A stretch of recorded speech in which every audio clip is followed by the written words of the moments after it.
La Fundación Renacer con Amor. El Grupo Familias Púrpura. La Fundación Somos Fénix.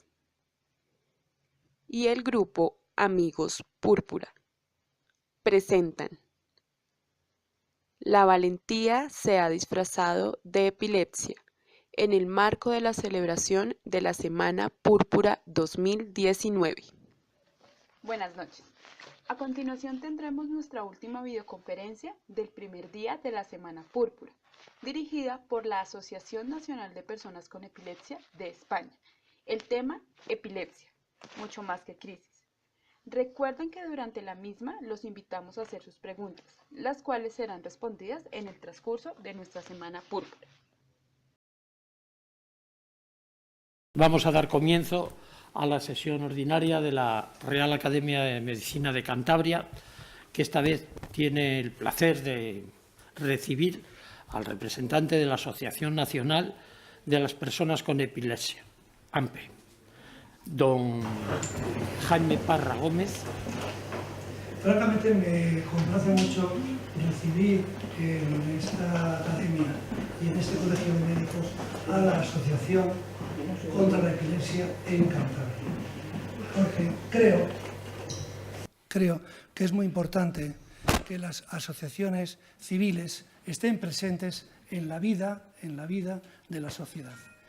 Creo que estas asociaciones, tanto esta contra la epilepsia como otras que hay, ya sea la tuberculosis o ya sea otras enfermedades muy específicas, tienen una gran labor. Tienen una gran labor tanto en puramente entre ellos de agrupación como en el conocimiento de su propia patología, que ellos lo pueden transmitir mejor que nadie al médico, para que el médico conozcamos desde otro punto de vista cómo lo sufre el enfermo. E incluso las asociaciones estas frente a la Administración para poder reclamar o poder pedir o poder exigir las ayudas que sean necesarias.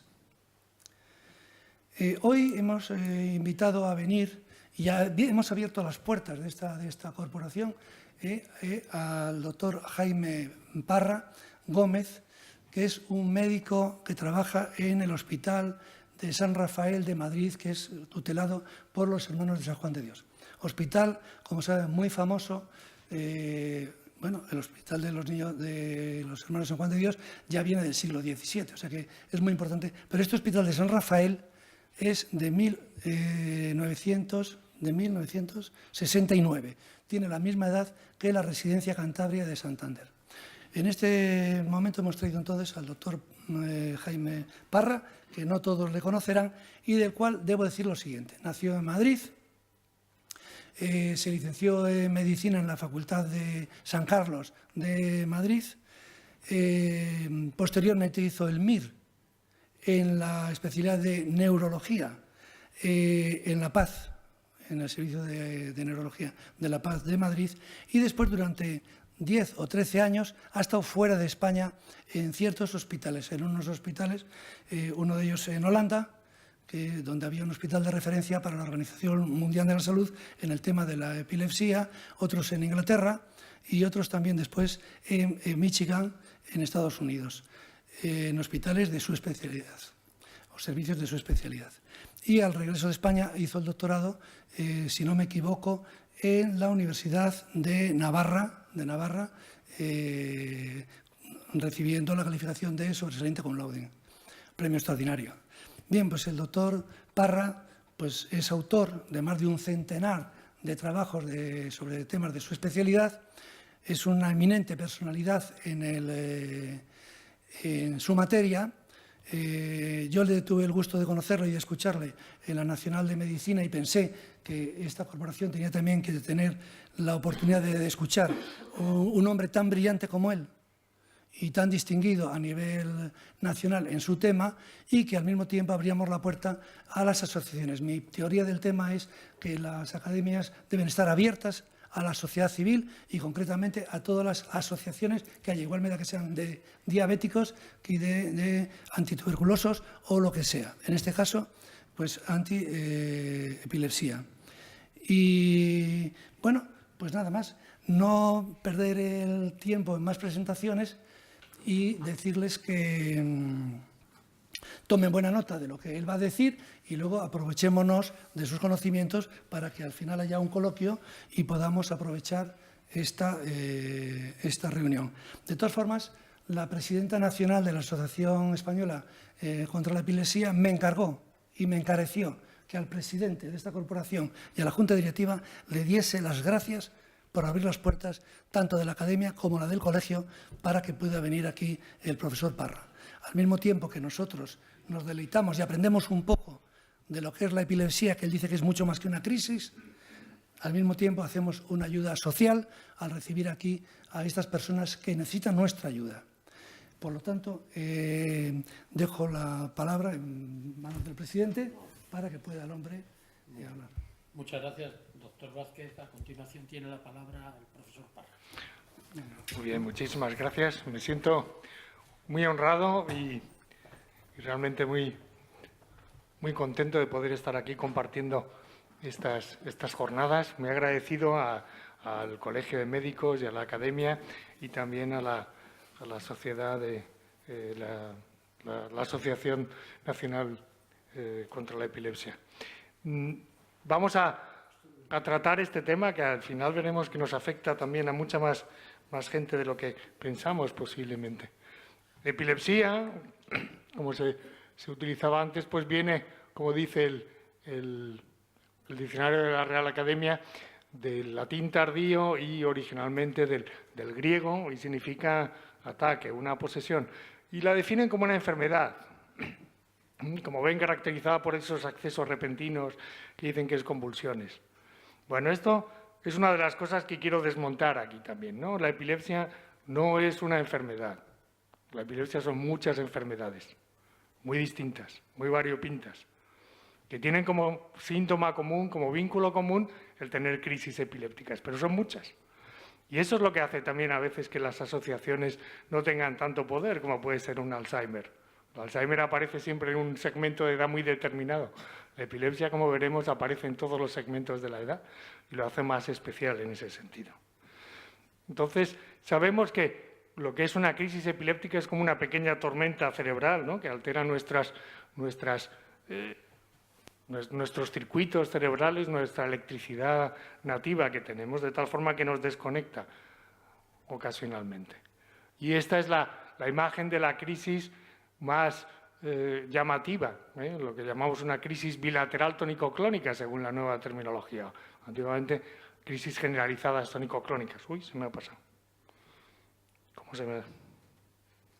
Vaya, hombre. A ver, ahí. Es que con esto todavía me tengo que apañar, con lo del iPad. Bueno, aquí como bien pinta el artista, pues es como una auténtica posesión durante unos minutos de esa persona, ¿no?, con la angustia que genera también en la madre. Eso es algo que todo el mundo puede reconocer. Sin embargo, como veremos, hay muchas más crisis que pasan desapercibidas. Muchas veces en la consulta, cuando alguien te dice, no, he tenido solo una crisis, hablas con él y resulta que ha tenido mucho más. Pero esta es como la punta del iceberg que no pasa desapercibida en ningún caso, pero que hay muchas más. Y esta es la mejor metáfora que conozco para explicar lo que es la epilepsia. Es la metáfora del río de la epilepsia según Lennox, que será conocido de muchos por el síndrome de Lennox-Gastaut y demás. Y es que muchas causas pueden contribuir a un síntoma común, como son la repetición de crisis, la epilepsia. Y esas causas pueden estar a un nivel que no podemos determinar, que puede ser a un nivel microscópico, a nivel de moléculas sinápticas, de transmisión cerebral a nivel de canales de sodio, de potasio, o puede estar un poco más a nivel superior, a nivel medio, que sería pues un problema que puedes distinguir a nivel celular. Pero también puede ser un problema, que es lo que solemos ver, que podemos ver a nivel macroscópico, es decir, que puede tener una infección antigua, o puede tener un accidente cerebrovascular, puede tener un trauma que desemboque en la epilepsia. Al final, esta es la vía final común, es la repetición de crisis. ¿Cómo vamos entendiendo ahora la epilepsia? Pues estamos teniendo un proceso en la Liga Internacional contra la Epilepsia de cambio en cuanto a ver cómo podemos estructurar lo que sabemos de la Liga. Y esta es mi forma de la epilepsia, quiero decir, y esta es mi forma de entenderlo. Empezamos comprendiendo cómo son las crisis, lo que llamamos la semiología ictal, qué es lo que pasa cuando una persona tiene una crisis. Luego tratamos de distribuir esta clínica en tipos de crisis, que nos puede ayudar a poder elegir mejor el tratamiento. Y luego lo tratamos de englobar en una entidad que llamamos síndromes, es decir, crisis que aparecen en personas determinadas, de una determinada edad, que comparten un cierto pronóstico, etc. Si tenemos suerte, luego podemos describir la etiología y ver una enfermedad en concreto. Y últimamente se está también haciendo mucho hincapié en el nivel de incapacidad que estas crisis pueden causar, porque es muy distinto en algunas personas. Puede ser muy incapacitante en muchos y relativamente ligero en otros. Y finalmente, lo que sería lo más incapacitante es lo que llamamos epilepsia fármaco-resistente, que ya te quedas prácticamente sin ningún tipo de tratamiento médico útil. Lógicamente esto pues ocupa tiempo y dinero. No sale la parte del final de las diapositivas. Bueno, aquí están todas las referencias escritas y bueno, no se van a poder ver, pero todas estas cosas que pongo tienen ahí su referencia en la literatura. Seguimos avanzando y esta es la última clasificación de la epilepsia que hay. Tenemos que distinguir crisis epilépticas y tipos de epilepsias. Tipos de crisis focales, generalizadas y, tristemente, esto va a aparecer siempre, desconocidas, muchas que no sabemos todavía cómo ver. De ahí pasamos a tipos de epilepsias, focal, generalizada, combinada y desconocida. Muchas veces cometemos este error, no solo los neurólogos, incluso muchos que nos dedicamos a epilepsia, a veces decimos epilepsia parcial compleja o decimos crisis parciales complejas. Epilepsia parcial compleja no sería correcto. Ahora ya se ha cambiado, ahora se dice epilepsia focal o epilepsia generalizada. Pero lógicamente hay mucha confusión entre lo que son crisis y lo que son tipos de epilepsia. Y ahí tenemos los síndromes de epilepsia. Y explícitamente se hace mención a las posibles etiologías, que tenemos 5 categorías más la desconocida. Estructurales, genéticas, infecciosas, metabólicas, inmunes. Estas de inmunes son las que ahora están realmente mucho más bollantes y parece que pueden contribuir a desarrollar nuevos paradigmas de tratamiento. Y también reconocemos que hay muchas comorbilidades.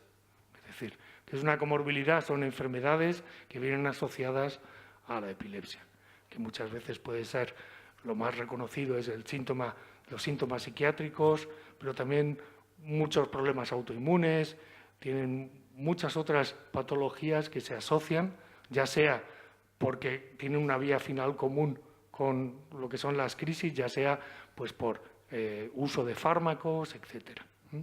Pero eso es algo que hace que la carga de enfermedad que lleva la epilepsia sea mucho más llamativa.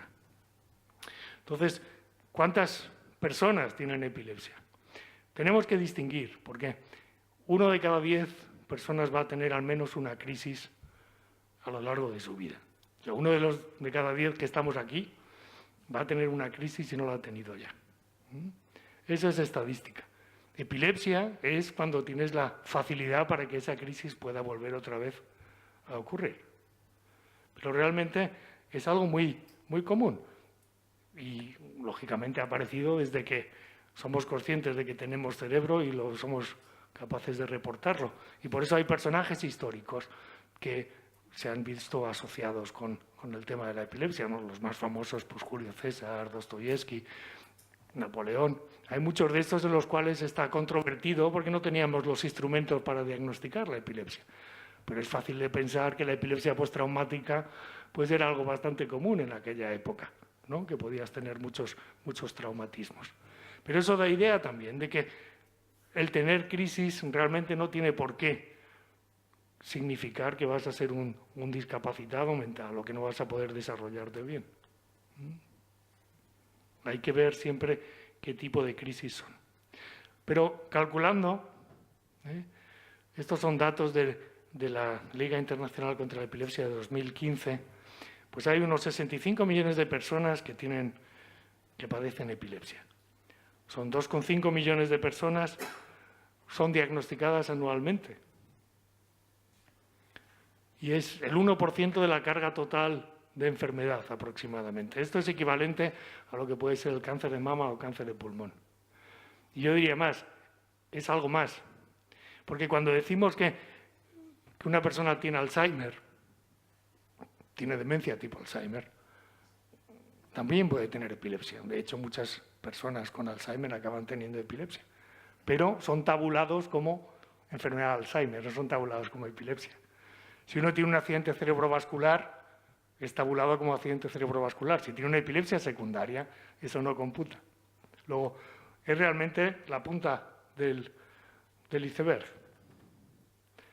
El caso es que totalmente o globalmente las autoridades sanitarias utilizan los DALIs, es decir, los años perdidos de salud que debería ser de vida sana. Pues en total, la friolera de 17,4 millones de años de personas perdidos por estos síntomas, por estas enfermedades que tienen en común lo de la epilepsia. Realmente, en cuanto a daño, tiene mucho más, por ejemplo, que el Alzheimer, en cuanto a años perdidos. ¿Por qué? Porque el Alzheimer ocurre a una edad que ya realmente es el final de tus días, digamos. Puede ocurrir a una edad muy avanzada, pero no es lo mismo que la epilepsia, que ocurre a todo lo largo de la edad. Y te puede ocurrir cuando tienes 8 meses o cuando tienes 25. Y como veremos, también ocurre cuando uno pasa de los 50 o de los 60. La epilepsia en Europa, ¿cómo estamos? 6 millones de personas tienen epilepsia en Europa, y aunque siempre se pensaba que era una cosa de niños, veremos que es también una cosa de adultos. Hay unos 400.000 casos nuevos al año. Si uno se pone con la máquina, eso es un caso por minuto. Cuando lo reducimos así los datos, son escalofriantes, ¿verdad? 100.000 niños y adolescentes cada año, y aquí está a lo mejor lo inesperado. Todo el mundo pensaba, la epilepsia es algo de niños, ¿no? Esas cosas que se piensan. Pues hay incluso más, hay 130.000 casos actualmente mayores de 65 años, y subirá.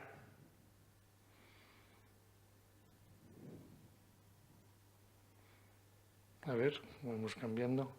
En España, ¿cómo estamos? Pues hay un estudio reciente que es el Epiveria, y estos son datos de acá, entre 400.000 y 700.000 personas tienen epilepsia en nuestro país. Y hay 20.000 casos nuevos al año. Eso es la friolera de 2 casos por hora de compatriotas que están siendo diagnosticados por esto.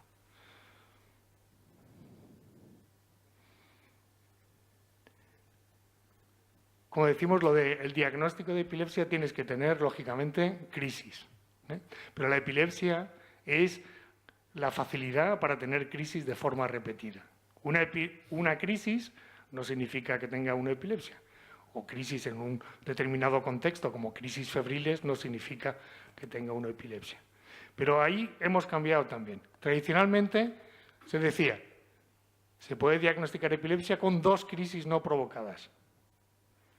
Esa era la definición tradicional. Decía, no, ha tenido usted una crisis, tenemos que ver, si tiene otra, quiere decir que sí que tiene epilepsia y va a tener que tener tratamiento. Eso ha cambiado desde hace unos años, porque ya con una sola crisis, ya si se encuentran argumentos por los cuales puede pensar que eso va a volver a pasar, ya se puede hacer el diagnóstico. Ahora, el hacer el diagnóstico no es fácil, nos lo han puesto un poco complicado, porque ¿cómo se hace el diagnóstico? Si tiene una sola crisis y el riesgo de recurrencia es superior al 60% en 10 años. Eso no es fácil de hacer. No tenemos unas tablas para ver usted qué es lo que le va a pasar, ¿no? Eso es algo bastante delicado, pero tiene que tener algún tipo de argumento en la resonancia, en las pruebas de neuroimagen o en el electroencefalograma, que le digan, mire, no hace falta esperar a la segunda, porque ya seguramente va a volver a ocurrir. La epidemiología, pues como vemos, tiene dos picos grandes. Un pico a la primera edad temprana y luego otro pico ya por encima de los 65 años. ¿Qué está pasando ahora? Cuando se ve los datos esto es del año 16, del 2016, la incidencia de epilepsia en los últimos 30 años, 50, en el 73 a 2013. El caso es que vemos en cuanto a niños que van aumentando la incidencia. ¿Y eso por qué? Pues parece que no lo estamos haciendo bien, ¿no? Realmente tenemos cada vez más casos de epilepsia a pesar de hacerlo mejor. Esta es la consecuencia de tener mejores servicios de asistencia infantil. Los prematuros cada vez salen más adelante, pero a veces tienen que pagar este peaje. Muchos de esos prematuros que salvan en las unidades de cuidados intensivos al final acaban teniendo epilepsia. Y por eso la epilepsia infantil está aumentando. Pero también va a aumentar la epilepsia de una manera mucho más marcada en los mayores de 65 años. ¿Y eso por qué? Por el aumento en las expectativas de vida que tenemos, y ya se va a aumentar en un 5 veces va a ser superior. Estos son los datos.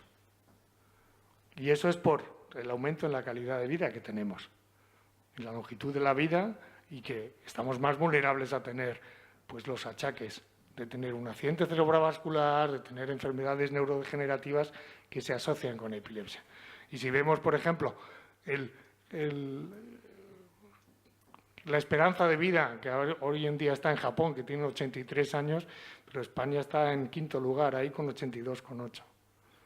Entonces, las perspectivas es que va a haber mucha más epilepsia en estas edades en nuestro entorno. Y bueno, así es como va a caminar así el mundo, ¿verdad? Y quería hacer una mención a epilepsia y calidad de vida, porque son años perdidos que hemos dicho de vida, y tenemos una reducción de la esperanza de vida de entre 2 y 10 años, una tasa de mortalidad entre 2 y 3 veces superior a la población sin epilepsia, y un aumento de hasta 4 veces el riesgo de comorbilidades que reducen sensiblemente la calidad de vida.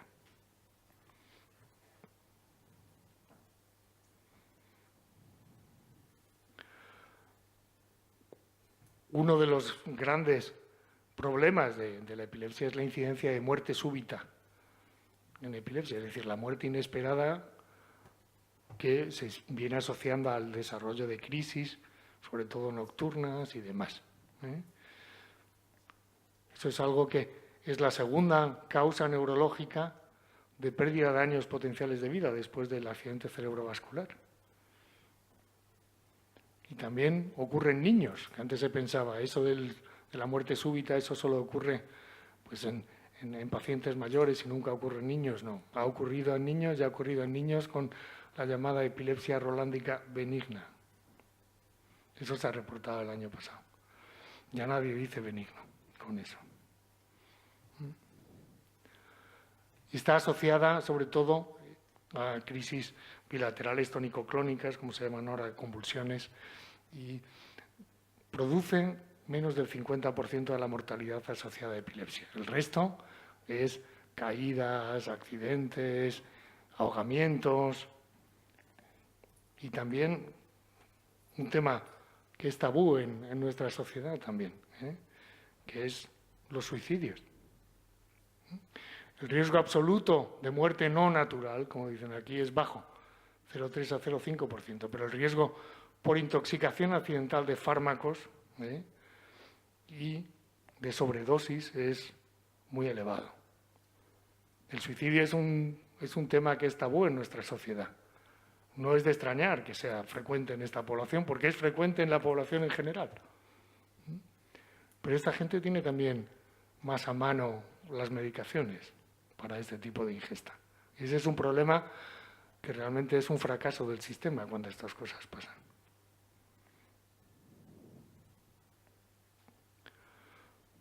Recordar que, bueno, hay estudios que dicen que a 1 de cada 3 adultos no le importaría perder años de vida con tomar menos pastillas, para dar la idea de lo que es la carga que supone el estar tomando medicación. Esto es un estudio cardiovascular de 2015. Y esta es una imagen de los primeros fármacos que se utilizaron para la epilepsia. Esto es de la Real Academia de Medicina de Madrid, de los archivos, y estos son los bromuros. Lo primero que se empezó a tomar, un fármaco que uno lee las estadísticas y prácticamente funciona tan bien como los fármacos de ahora en su momento. Tendría sus problemas, lógicamente. Mucho ha pasado desde los bromuros, en 1860. Pero estos son todos los fármacos que vamos teniendo. Van aumentando, van escalando y, sin embargo, muchas veces no tenemos la sensación de llegar a todos. Tenemos más de 20 fármacos y esta es una evaluación que ha salido ahora muy reciente, el año 2017, en los últimos 30 años. ¿Hemos cambiado algo con los nuevos fármacos? Realmente, estas son las probabilidades que tenemos de conseguir liberar a un paciente de sus crisis con un primer fármaco. Pues alrededor del 50%, un poquito más. Con un fármaco más, un 12% más. ¿Qué pasa con los demás? Si tenemos que utilizar un tercero, cuarto, quinto, sexto, pues la curva se aplana. A pesar de tener 20 fármacos, seguimos en la curva plana. Es verdad que siempre dices, bueno, a veces los fármacos no están bien llevados a su límite, no han agotado el recorrido, pero aún así, en términos globales, esta es la realidad. Luego tenemos también el tema del tratamiento quirúrgico, como hace aquí este artista, que también puede liberar a muchos pacientes de las crisis. Y también, bueno, en este caso tiene una placa de electrodos subdurales. Ahora está de moda también el tema de la estimulación intracraneal, que también puede ser algo importante en el futuro. Una de las cosas que quería mencionar, porque lo preguntan muchos pacientes, es: ¿pierdes neuronas con cada crisis? Realmente las personas con epilepsia están muy obsesionadas con eso. Es que he oído que perdemos neuronas cada vez que tengo una crisis. Bueno, esto con ratones, se ve que si le pones a una cantidad de crisis ahí sobrehumana, pues parece que sí que pierden neuronas. Pero en humanos nunca se ha demostrado.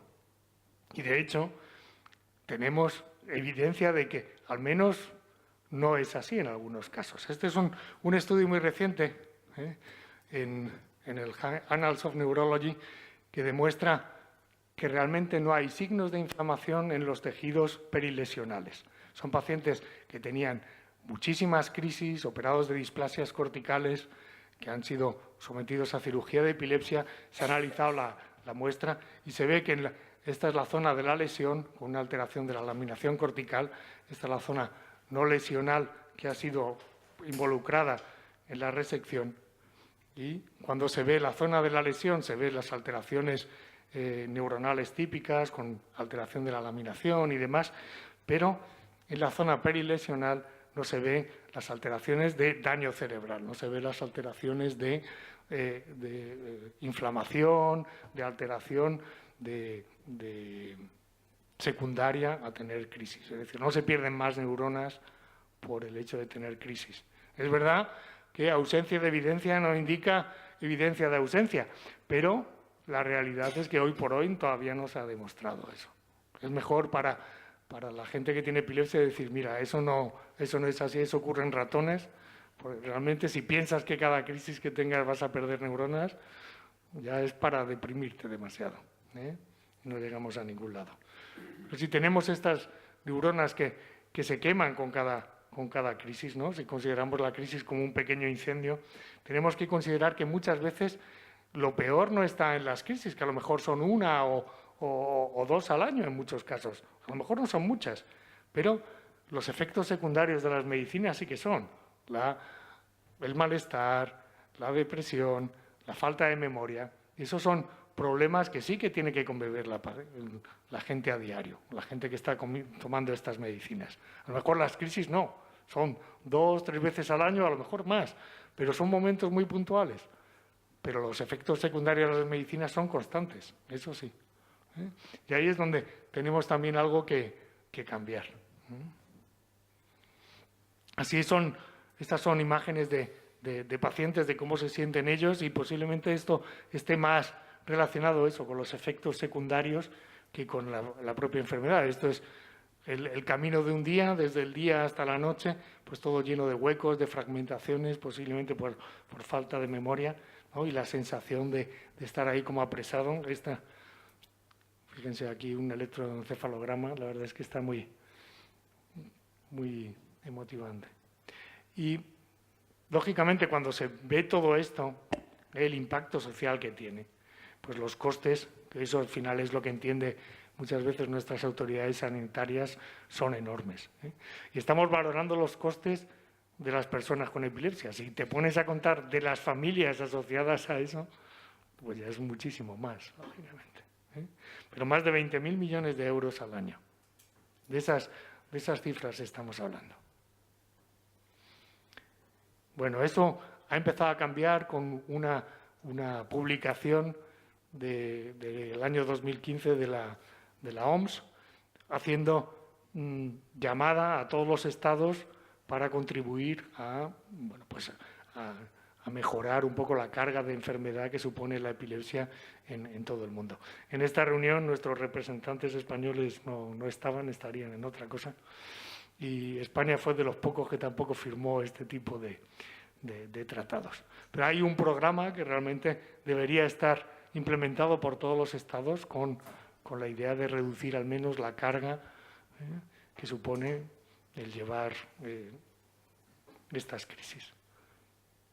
¿Cuáles son las prioridades? Porque ahí se basan en este tipo de documentos de la Liga Internacional. Bueno, pues mejoras en el cuidado médico, acceso al especialista, promocionar el acceso después de una primera crisis y estudiar bien a las personas después de una primera crisis y, bueno, armonizar un poco la situación desigual que tenemos en Europa. En España tenemos todavía una situación muy desigual, muy fragmentada, ¿no?, por todo nuestro sistema sanitario. Y también destinar fondos a reducir el estigma y la carga de enfermedad que supone la epilepsia. Concienciación, modificar percepciones, aumentar el conocimiento, educación y, por último, legislación. Esos son los puntos cardinales de este tipo de documentos. Porque el estigma es algo inherente a este tipo de enfermedades y posiblemente una de las cosas que más carga causa en las personas con epilepsia.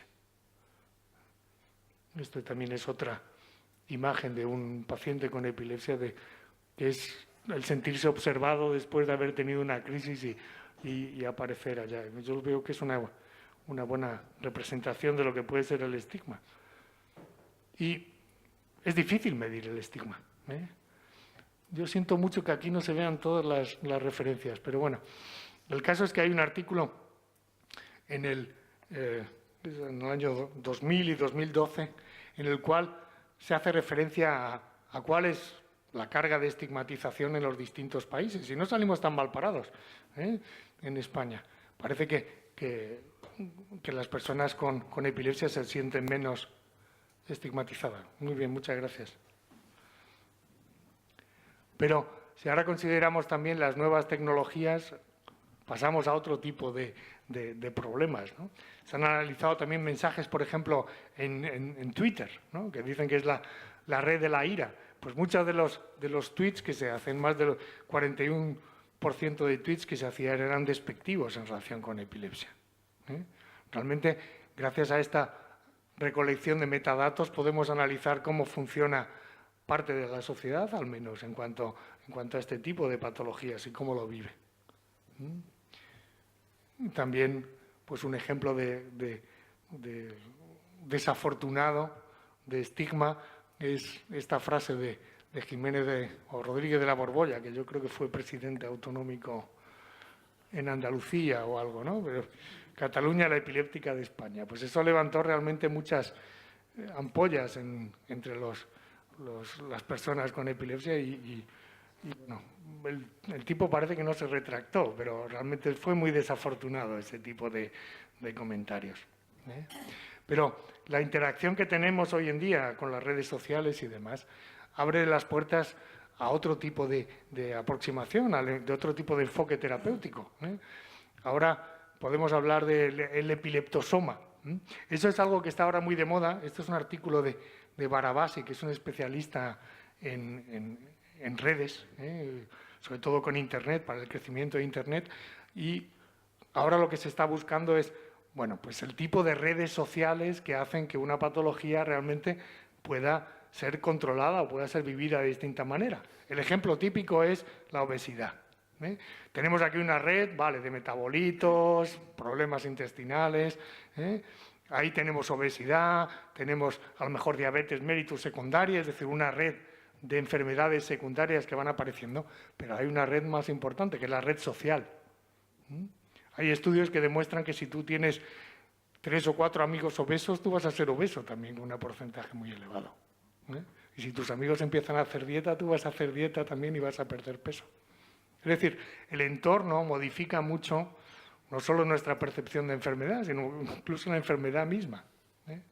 Y eso es algo que posiblemente va a dar mucho que hablar. Al menos podríamos utilizar las redes de una forma constructiva, no muchas veces destructiva como la estamos haciendo. Y ahí es donde las asociaciones yo creo que cumplen una buena labor en este sentido, ¿eh? Y tenemos que fomentarla y estudiar más, porque la influencia que ejercemos a través de estos Twitters y de estos Facebook y demás, a lo mejor es más positiva si la enfocamos bien que negativa y destructiva si lo hacemos mal, ¿eh? Y esto es lo que a veces vemos ahora. Esto salió hace un par de años de un hombre que bueno, fue llevado al tribunal por enviar un Twitter con una imagen destellante que le provocó una crisis a un periodista, ¿eh? Y de hecho pues fue... Uy. A ver. Perdón, que esto... Fue condenado, ¿eh? por eso, después de investigación. Es decir, este tipo de herramientas sociales y demás puede tener un efecto muy negativo y un efecto también positivo.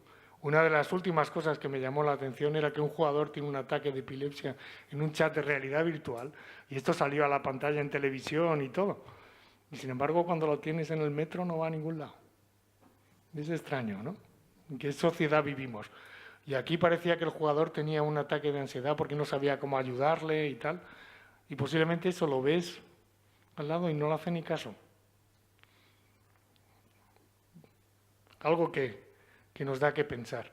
Y luego que la red está llena de muchas mentiras. Por ejemplo, esta es una de las cosas que te encuentras por ahí superando la epilepsia. Dice, alimentos prohibidos al paciente epiléptico.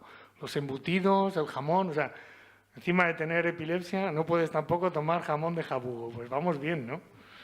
Y eso es superando la epilepsia. Entonces, mucho cuidado con lo que se encuentra ahí, porque Dr. Google puede ser también la cuna de mucho cantamañanas y de gente que realmente engaña. Pero quería terminar un poco con algo más positivo, ¿no? No lo quería pintar todo tan negativo. Y profundizando en esto de la realidad global y del Big Data que llamamos, están saliendo cosas que realmente están muy interesantes, sobre todo a la hora de predecir crisis. No vamos a decir a lo mejor que va a tener usted una crisis a las 10 y 21 minutos con 35 segundos, ¿no? Eso es como predecir a lo mejor si va a llover, ¿no? A esa hora.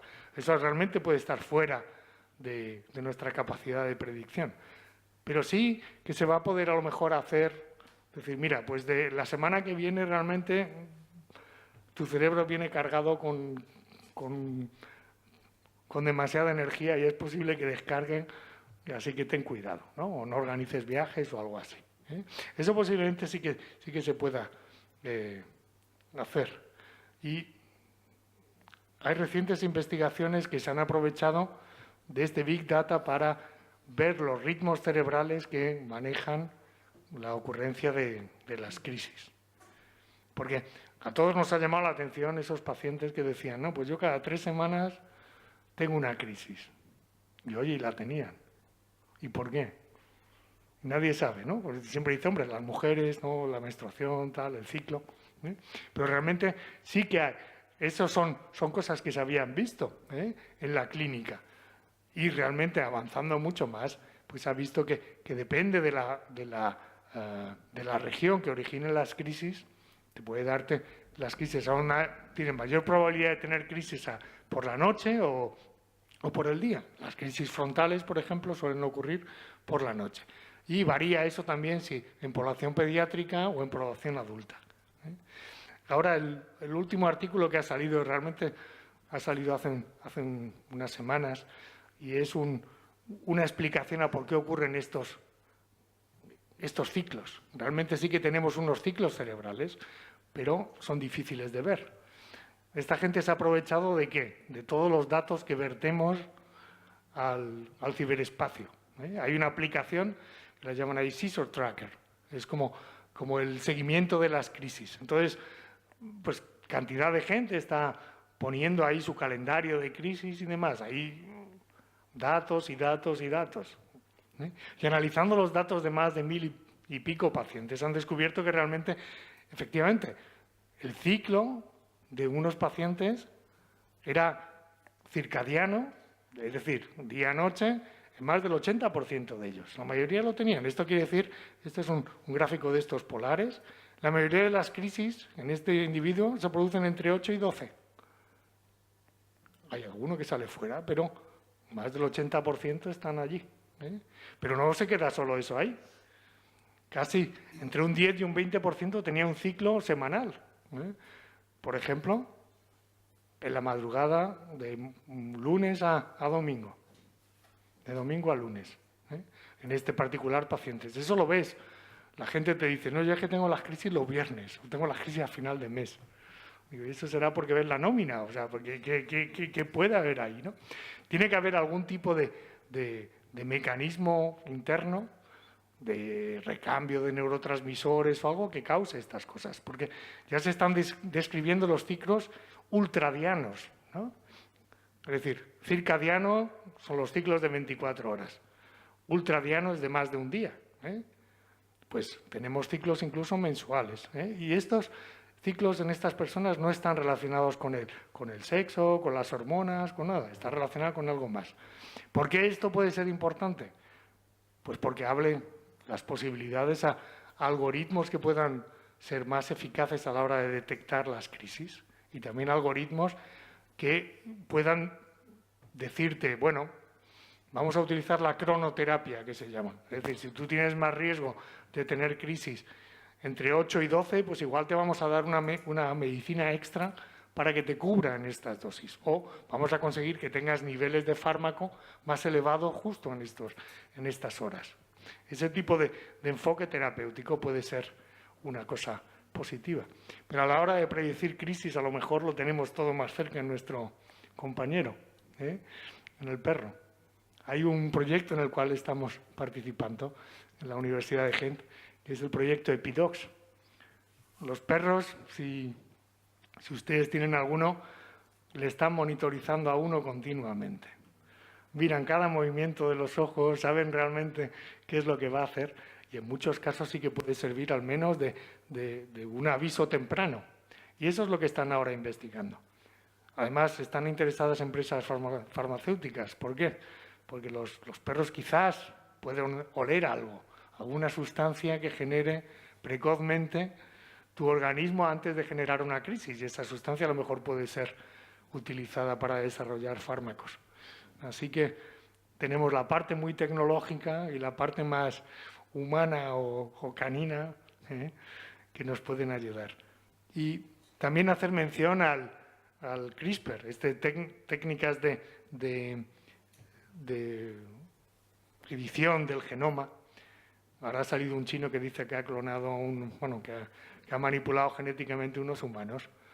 Hay enfermedades que se asocian con epilepsia, pero son letales, como la enfermedad de la fora, por ejemplo. Es una enfermedad cruel que se ceba precisamente en los jóvenes.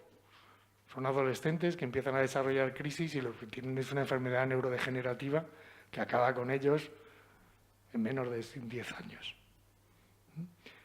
Esas epilepsias son monogénicas, es un solo gen el que está involucrado. Esa sí que sería a lo mejor posible de manipular y de alterar. La mayoría de las otras epilepsias son multigénicas y estamos muy lejos de poder entender cuál es la interacción entre todos los genes. Pero estas posiblemente sí que tengan ahí una terapia realmente muy resolutiva en el futuro. Y ojalá dejemos de ver pacientes con la fora muy pronto. Y bueno, en esta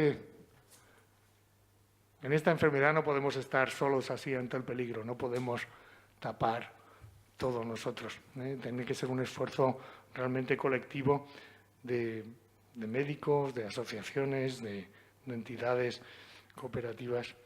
Y quería dejarles este mensaje final de que la epilepsia es un poco como este elefante examinado por los 7 sabios, que cada uno decía, no, esto es una culebra, no, esto es una cuerda, porque a veces nos focalizamos mucho solo en una cosa, y nos focalizamos a lo mejor mucho en las crisis y dejamos de ver pues el ser humano que está detrás sufriéndole, que a lo mejor tiene otros problemas con otras cosas. Dice, no, eso ya es del psiquiatra, o eso no es mío. Y tratar de verlo todo más globalmente. Vale, pues nada más. Muchas gracias por su atención.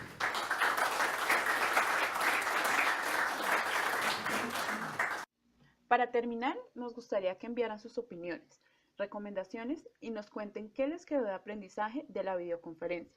Estaremos pendientes de responder sus inquietudes a lo largo de la Semana Púrpura.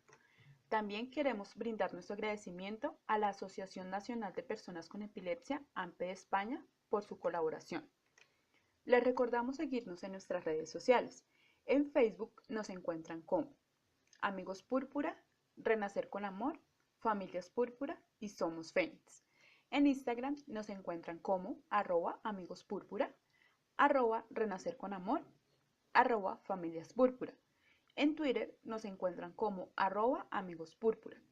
Y no olviden suscribirse a nuestro canal de YouTube, Amigos Púrpura. Buenas noches y nos encontramos mañana en nuestra próxima videoconferencia.